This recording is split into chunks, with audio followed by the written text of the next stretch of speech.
Black civil rights hero statue was unveiled at the U.S. Capitol. A powerful moment in American history unfolded as a statue of Barbara Rose Johns, the 16-year-old civil rights activist whose student walkout helped catalyze the landmark Brown versus Board of Education decision, was unveiled at the U.S. Capitol. This is replacing a statue of the Confederate General Robert E. Lee, and is noted that John's leadership in protesting school segregation in Farmville, Virginia, helped turn the tide toward educational equity. This new statue doesn't just sit in marble or bronze.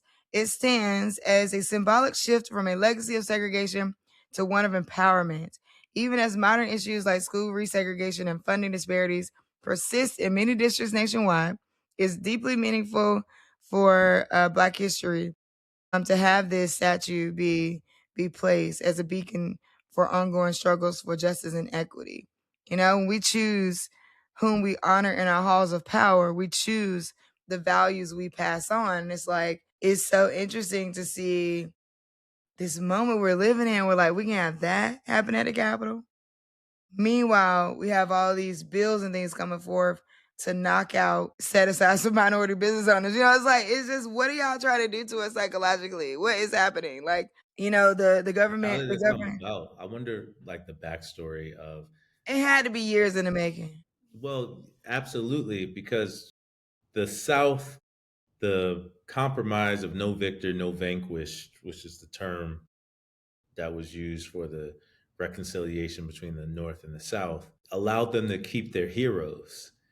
And this Robert E. Lee, the traitorous Robert E. Lee, has been venerated for hundreds of years. Now that 2026 is the 250th anniversary of the United States, it is about damn time that America has gotten rid of the traitors and starts to emulate the people who help it become a more perfect union of recognizing the civil rights of all people and how Black people really, the Black civil rights movement ushered in, the women's rights movement, the immigrants, immigrants being recognized from all countries, which allowed for Black people from Black countries to come in. Despite what's going on now with Trump's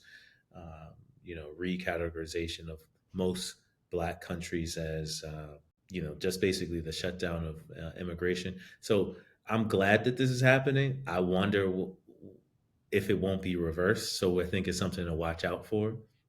Yeah. You know, you said that the 250th anniversary of the United States of America will be in 2026, the semi-quincentennial. I don't think I've ever heard anybody be like, we're approaching the semi-quincentennial. I never, I've never heard of that. Oh, by the way, HBCUs will be the 100th year of North Carolina A&T. Okay. Aggie Pride all day, North Carolina Agricultural and Technical State University. It'll be our 100th year this coming year, so I'm super excited about that.